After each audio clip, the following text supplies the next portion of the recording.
mois de novembre chez les chrétiens catholiques est consacré à la prière pour les défunts. Tout au long de ce 11e mois de l'année, particulièrement, ils vivent cette communion des saints car ils prient pour ceux qui les ont quittés pour cheminer vers la vraie vie. Doit-on prier pour les morts? Les morts ne sont-ils pas morts? Pourquoi prier pour les morts en novembre? Ces questions et bien d'autres trouveront des réponses dans ce magazine consacré à la prière pour les défunts.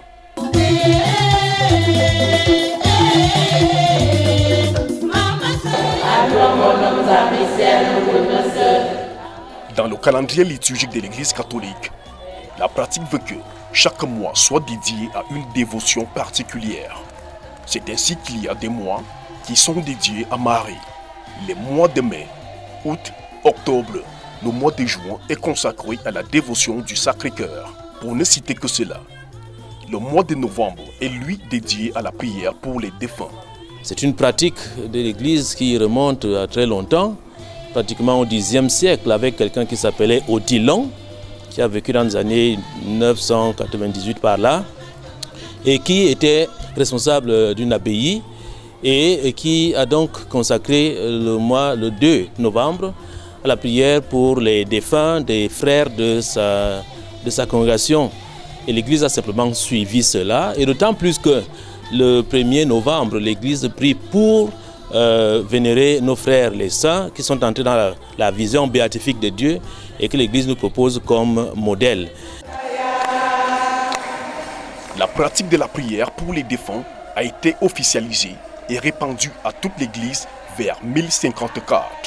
Cette Église qui a 3 ramifications, à savoir l'Église triomphante, constituée des frères décédés et qui sont déjà au ciel, l'Église souffrante, constituée de ceux qui ne sont pas encore au ciel, et l'Église militante, constituée des chrétiens vivants et encore en marche.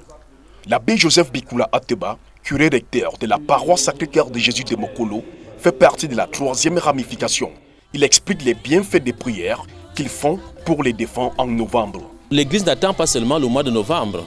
Chaque fois que nous célébrons la messe dans l'Église catholique romaine, il y a un espace où le prêtre et la communauté prient pour les défunts. Et nous disons dans une des prières, pour tous les défunts dont le Seigneur lui-même, lui seul, connaît la foi. En priant pour les défunts, nous leur offrons, ceux qui ne sont pas encore arrivés dans la vision béatifique, dans la gloire de Dieu, nous leur offrons nos prières en suffrage pour que le Seigneur les prenne en pitié. D'autant plus qu'ils n'ont plus ce que nous appelons la grâce sanctifiante, une grâce qui permet qu'ils s'améliorent, qu'ils corrigent ce qui n'aura pas été bien fait, et ils ont besoin de nos prières. Laisse les morts enterrer les morts. C'est Jésus qui le dit dans la Bible, dans Matthieu chapitre 8, verset 22. Nombreux sont ceux qui s'appuient sur cette parole pour faire un procès à l'Église catholique.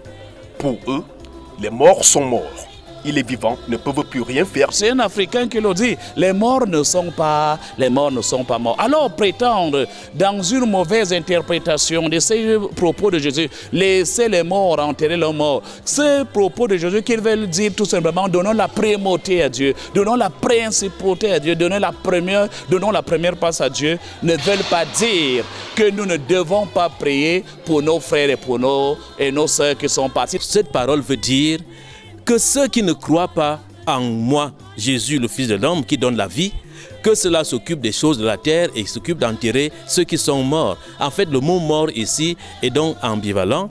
Celui qui ne croit pas en Jésus, qui ne connaît pas Dieu, même s'il vit, est mort. Père Piotou Oona, curé de la paroisse Saint-Vincent Pallotti de Coleton, à travers le livre des Maccabées, affirme que prier pour les morts est une tradition biblique. Lorsque certains sont partis en guerre et qu'ils sont morts, c'est ça l'histoire de Judas Maccabée, et qu'ils sont morts, lorsqu'on a découvert leur cadavre, on s'est rendu compte qu'ils avaient des amulettes autour des reins, et justement, c'était le plus grand péché le péché d'idolâtrie pour un juif. Alors Judas Maccabée a dit, ces gens-là sont allés mourir pour la patrie.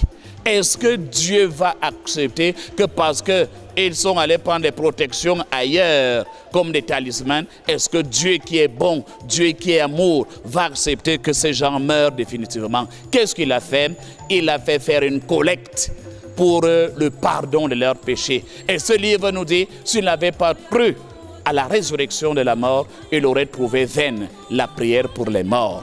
Donc la prière pour les morts est une tradition même biblique.